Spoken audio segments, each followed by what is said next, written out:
नमस्कार दोस्तों, स्वागत है आपका अपने चैनल कीज टू सक्सेस में। आज हम 3 मार्कर देख रहे हैं सिंधु घाटी सभ्यता के। इसका ये पार्ट 2 है। इसके पहले पार्ट 1 में हम 10-15 3 मार्कर देख चुके हैं। इस वीडियो में भी हम 10-15 3 मार्कर देखेंगे। कल कोशिश करेंगे कि 1-2 5 मार्कर भी लेके आएँ, जिससे कि आपको एक आइडिया हो जाए कि 5 मार्कर कितने लाइन में लिखना है। कोशिश करेंगे हम कि 12-13-14 लाइन में कंप्लीट कर दे उसे, है ना। तो एक आइडिया आपको लग जाएगा कि किस तरीके से लिखना है। उसके बाद हम 11 मार्कर भी लाएंगे। तो ये सब आपके ऊपर डिपेंड करता है। आप लोग जितने ज़्यादा लोगों तक पहुँचाएंगे वीडियो को लाइक और शेयर करेंगे, तो हम निश्चित तौर पर आपके साथ और हमेशा बने रहेंगे, है ना।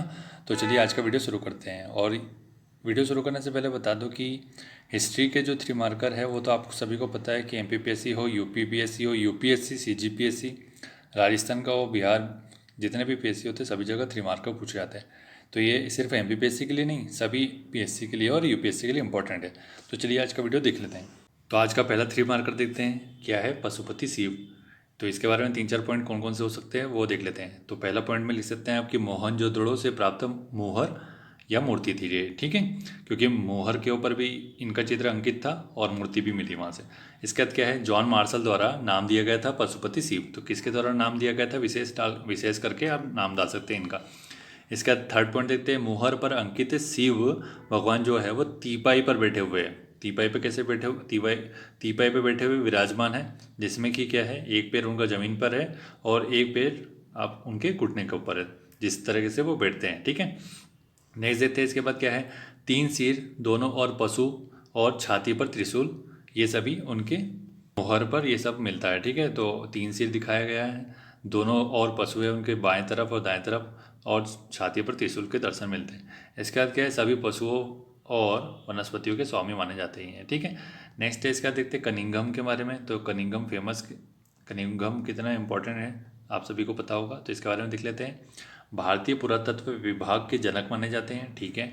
इसके अलावा क्या है कि 1870 से 1885 तक भारतीय पुरातत्व विभाग के निदेशक थे, ठीक है। सेकंड पॉइंट हो जाएगा इंपॉर्टेंट। अब इन्होंने कार्य क्या क्या किए गए हैं, 1-2 कार्य वो बता देंगे। यहाँ पे 3 कार्य लिखे हैं, लेकिन आप यहीं पर कॉमा मार के आप सांची संग्रहालय या उत्खनन भी लिख सकते थे। क्या है, सारनाथ की खुदाई करवाई 1837 में, सांची का उत्खनन करवाया 1842 में, ठीक है। और क्या है, प्राचीन स्थानों, अभिलेखों और सिक्कों की खोज की गई और उनका संग्रहण किया गया इनके द्वारा। इनकी प्रसिद्ध पुस्तक है, तीसरा पॉइंट में बन जाएगा, एंशिएंट जियोग्राफी ऑफ इंडिया 1871, इनकी प्रसिद्ध पुस्तक है, ठीक है। इसके बाद नेक्स्ट 3 मार्कर कौन सा है, मेहरगढ़, ठीक है, इंपॉर्टेंट है। तो सिंधु घाटी सभ्यता से जितने 3 मार्कर बन सकते हैं वो सब आपके लिए लाए जाएंगे और वो ख़त्म करवाए जाएंगे, ठीक है।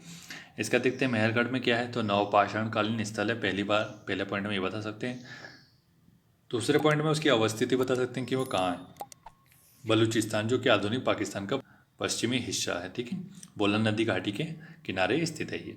इसके अलावा क्या विशेष और दे सकते हैं कि विशेष में क्या लिख सकते हैं आप कि विश्व में कृषि का सबसे प्राचीनतम साक्ष्य मिला है यहाँ से, गेहूं और जौ की खेती के साक्ष्य प्राप्त हुए, पशुपालन संबंधी साक्ष्य प्राप्त हुआ है, हड़प्पा के विकास और उत्पत्ति की जानकारी प्राप्त होती है। और इसकी खोज किसने की थी, इसको सेकंड पॉइंट में ला सकते थे आप खोज को। 1974-86 में जीन फ्रांसिस कैथरीन जर्रीज इन्होंने खोज की थी। तो पहला पॉइंट ये नवपाषाणकालीन स्थल इंट्रो दे दीजिए, सेकंड पॉइंट में खोज बता दीजिए, थर्ड पॉइंट में स्थिति बता दीजिए और फोर्थ पॉइंट में विशेष साक्ष्य बता दीजिए, ठीक है। लेकिन 2020 का जो मेंस होने वाला है उसका तो 10 शब्दों में ही उल्लेख है, तो आप इतने सारे पॉइंट क्यों बता रहे हैं, ये आप लोग सोच रहे होंगे। तो ये इसलिए बता रहे कि ज़्यादा इन्फॉर्मेशन होनी चाहिए आपके पास, वहाँ पे कम शब्दों में तो लिख सकते हैं ज़्यादा इन्फॉर्मेशन हो तो, और कम शब्दों में अगर इन्फॉर्मेशन है तो आप क्या लिख के आएंगे, है ना, इस हिसाब से ये लेके आ रहे हैं। इसका देखते हैं क्या है, सूर्यकोत्ता। तो इसमें एक डायग्राम भी बना के बता दिया, ऐसे आप सभी में बना के बता सकते हैं। जगह है तो बना दीजिए, टाइम है तो बना दीजिए। जैसे सूर्यकोत्ता कहाँ पर था, गुजरात में था, ये भी एक पोर्ट था, ठीक है। जैसे एक लोथल पोर्ट था ना, वैसे ही सूर्यकोत्ता भी पोर्ट था, बंदरगाह था अर्थात। तो देख लेते हैं पहला पॉइंट क्या है, हड़प्पा और सिंधु घाटी सभ्यता का प्रमुख बंदरगाह था, ठीक है, पहला पॉइंट। दूसरे पॉइंट में खोज आ जाएगी इसकी, 1964 में जगपति जोशी जी ने इसकी खोज की थी। थर्ड पॉइंट में क्या आ जाएगा, थर्ड पॉइंट में आ जाएगा अवस्थिति, कच्छ प्रदेश में, गुजरात के, और नदी कौन सी हो जाएगी, घग्गर नदी के तट पर स्थित, ठीक। यहाँ से क्या क्या मिला वो बता दीजिए विशेष में साक्ष्य डाल के, कि घोड़े के अस्थिपंजर मिले यहाँ से, भूकंप के साक्ष्य प्राप्त हुए, सिंधु सभ्यता के पतन के अवशेष प्राप्त हुए। क्योंकि सिंधु सभ्यता के पतन के बारे में इसका नेक्स्ट 3 मार्कर कौन सा हमारा सिंधु सभ्यता का पतन देख लेते हैं। तो 3 मार्कर इस हिसाब से लाए जाएंगे कि आपका टॉपिक पूरी तरीके से कंप्लीट हो जाए, है ना। तो इसमें देखते हैं कि सिंधु सभ्यता का पतन 2 प्रकार से हुआ था, आकस्मिक और क्रमिक। अगर ये आप 2 इस हिसाब से नहीं बताते तो आपको पूरे मार्क्स मिलेंगे नहीं, क्योंकि उसको इन्फॉर्मेशन चाहिए पूरी। तो आकस्मिक में आपको लिखना पड़ेगा कि कौन से इतिहासकार ने क्या कहा। मार्शल ने बोला कि बाढ़ के कारण हो गया। मैके और मार्शल ने दोनों एक ही बात बोली थी कि बाढ़ के कारण इनका पतन हुआ था। और पिगट और व्हीलर ने क्या बोला, आर्यों का आक्रमण। तो इसमें ज़रूरी नहीं है कि ये दोनों आप राइटर लिखे, इतिहासकार लिखे, आप मार्शल भी ले सकते हैं और सिर्फ व्हीलर भी ले सकते हैं ना। आकस्मिक में ये 2 डाल दीजिए। इसका अर्थ क्या है, क्रमिक में देख लेते हैं क्या है। ऑरेल स्टाइन ने क्या बोला, जलवायु परिवर्तन के कारण और नदी अपने मार्ग में परिवर्तन के कारण ये हुआ था। तो नदी मार्ग परिवर्तन तो उसमें आ जाएगा आकस्मिक में। और दीनानाथ ने क्या बोला, अकाल और सूखा के कारण इसका पतन हुआ था। ठीक है, तो नेक्स्ट देखते हैं इसका 3 मार्कर क्या है, मांदा। आप सभी को पता है मांदा क्या था। इसमें देख लेते हैं क्या जानकारी इसके बारे में। हड़प्पा कालीन संस्कृति की उत्तरी सीमा पर स्थित स्थल था। तो आपको ये बताना जरूरी है कि कौन सी सीमा, उत्तरी सीमा पर स्थित था, क्योंकि आपको पता है कि उत्तर दक्षिण पूर्व पश्चिम की सीमा थी और सीमा पर स्थित ये सभी स्थल थे। जैसे मांदा हो जाएगा उत्तर में और नीचे क्या हो जाएगा, दाइमाबाद हो जाएगा ना। तो ये इस हिसाब से आपको बताना जरूरी है। कुछ पॉइंट ऐसे हैं जो आपको बताने ही चाहिए। तो मांदा का चित्र बना दिया आपके लिए कि यहाँ मांदा जम्मू कश्मीर में स्थित है।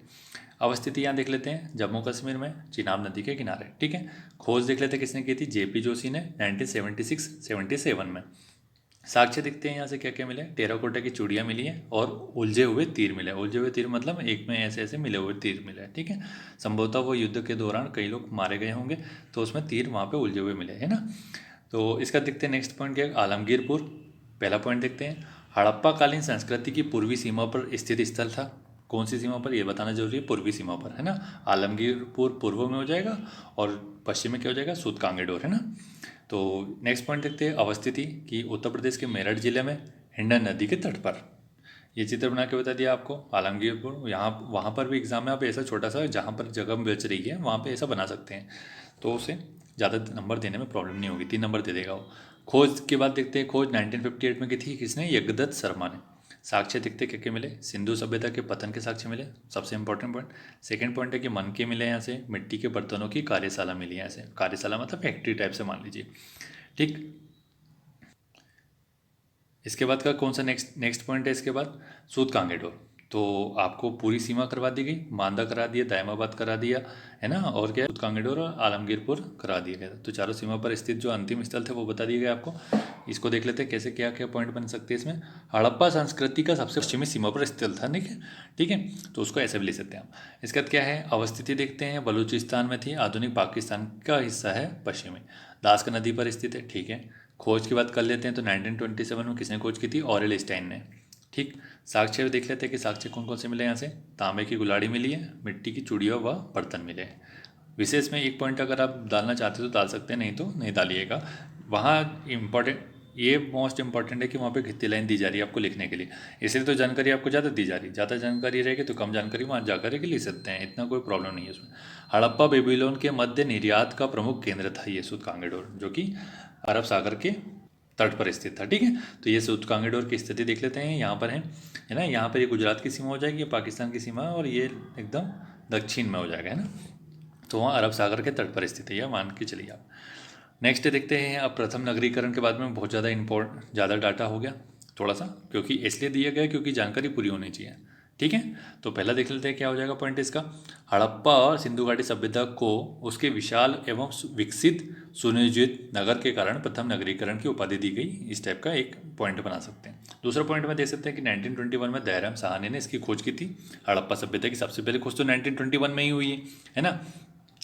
इसके अलावा क्या है, प्रमुख नगर देखते हैं, तो इसे याद रख लीजिए, मोहनजोदड़ो, कालीबंगान, धोलावीरा, हड़प्पा, गनवारीवाला, राखीगढ़ी। तो कैसे याद रखेंगे, अगर याद रखना है तो ट्रिक बता देते हैं, अगर ट्रिक अच्छी लगे तो वीडियो को लाइक कर दीजिए। मोह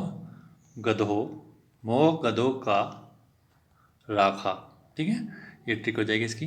हमारे ट्रिक की वीडियो जा करके देख लीजिएगा, बहुत ज़्यादा इंपॉर्टेंट है। तो आप देखेंगे तो निश्चित तौर पे आपको फायदा होगा, वनडे एग्जाम हो चाहे मेंस हो चाहे किसी भी प्रकार का एग्जाम। तो मोह से हो जाएगा मोहनजोदड़ो, हड़प्पा, ग से हो जाएगा गनवारीवाला, धो से हो जाएगा धोलावीरा, का से हो जाएगा कालीबंगन, और राखा से हो जाएगा राखीगढ़ी। वही लिखे हुए यहाँ पर देख सकते हैं आप लोग। नेक्स्ट है कि विशेष देख लेते हैं, इसमें क्या है, समकालीन सभ्यताओं जैसे मेसोपोटामिया, मिस्र की सभ्यता से सर्वाधिक नगरीकृत सभ्यता थी। ठीक है, ग्रिड प्रणाली पर स्थित थी। ग्रिड प्रणाली का यूज़ किया गया था। ईंटों से निर्मित नगर थे। जल निकासी की उत्तम व्यवस्था थी। प्रथम नगरीकृत सभ्यता थी। और दूसरी नगरीकृत सभ्यता कौन सी थी? महाजानपद काल था। ठीक है, तो उसके ऊपर भी 3 मार्क का बनाएंगे हम जब वो समय आ जाएगा। ठीक है, तो ये इंपॉर्टेंट जानकारी इसमें बनती है। इसके अलावा देखते हैं लास्ट, इस आज का लास्ट 3 मार्कर देख लेते हैं। और अगर वीडियो अच्छा लगा तो वीडियो को लाइक और शेयर कर दीजिएगा। और अगर आप लोग मेंस देना चाहते हैं और मेंस अच्छे से दे करके निकालना चाहते हैं तो आप लोग के लिए कहना चाहूँगा कि चैनल को सब्सक्राइब कर लीजिएगा, क्योंकि इस तरीके से वीडियो लेके आएंगे। 5 मार्कर, 11 मार्कर, 3 मार्कर चला करके ख़त्म करेंगे, कोशिश करेंगे। ये सब आपके ऊपर डिपेंड करता है। अगर आपकी डिमांड ज़्यादा आएगी, व्यूज़ ज़्यादा आएंगे, तो हम कोशिश करेंगे कि जैसे अभी हम क्या कर रहे हैं, 3 मार्कर देख रहे हैं। जैसे सिंधु घाटी सभ्यता के 2 वीडियो हो गए जिसमें 15-20 हमने 3 मार्कर देखे हैं। तो हम क्या करते हैं, अगर ज़्यादा व्यूज़ आते हैं तो पहले अगर वीडियो पे 1000, 1500, 2000 व्यूज़ आ जाते हैं तो हम कोशिश करते हैं कि एक ही वीडियो में पूरा टॉपिक खत्म करते हैं। अब जैसे ऋग्वेदिक काल है तो एक ही वीडियो में जितने भी 3 मार्कर बनते हैं वो बना लेते हैं। 5 मार्कर, 11 मार्कर अलग से देख लेते हैं। तो सब आपके ऊपर डिपेंड करता है। आप लोग कमेंट करके बोलते ही नहीं कुछ भी, तो हमें कैसे पता चलेगा? काश हम लोग अंतर्यामी होते तो आपके मन की बात जान लेते हैं। ठीक है, नेक्स्ट देखते हैं इसका क्या है। दाइमाबाद देख लेते हैं, जो कि बता चुके हैं आपको कि हड़प्पा सभ्यता का दक्षिणतम सीमा पर स्थित स्थल था। ठीक है, अब स्थिति देखते हैं। महाराष्ट्र के अहमदनगर जिले में गोदावरी नदी के तट पर स्थित है। खोज किसने की? 1958 में बीपी बोपर्दीकर ने, है ना। साक्ष्य देखते हैं क्या क्या मिला यहाँ से। ताम्रपाषाणकालीन संस्कृति के साक्ष्य मिले, जैसे कि इनाम गांव मालवा की संस्कृति, कायथा ऐथा, है ना, इस टाइप की जो ताम्रपाषाणकालीन संस्कृति थी, एक साक्ष्य यहाँ से भी मिला। यहाँ पर सावधान मिला जिसमें साव का सिर उत्तर दिशा में, जिसमें साव का सिर किस दिशा में? उत्तर दिशा में। और क्या है? तांबे की बैलगाड़ी मिली है ना। तो ये 3 मार्कर थे। और ये इस टाइप से आप एक मैप बना सकते हैं छोटा सा, कोई प्रॉब्लम नहीं है। मैप बनाना तो आपको आता ही होगा, आराम से बना लेंगे। वीडियो कैसा लगा है आप लोग बताइए कमेंट करके। और वीडियो को लाइक और शेयर कर दीजिएगा अगर मेहनत अच्छी लगी है। लिख लिख के आपके लिए लाया जा रहा, कम से कम इतना हम लोग मेहनत करें तो उसके लिए लाइक तो कर देना चाहिए आपको, क्योंकि बहुत सारे लोग देखते हैं लेकिन लाइक नहीं करते। तो वीडियो को लाइक करेंगे तो काफ़ी अच्छा लगेगा हमें, ऐसा लगेगा कि हम जो काम करें निश्चित तौर पर आप लोगों के लिए फ़ायदेमंद है।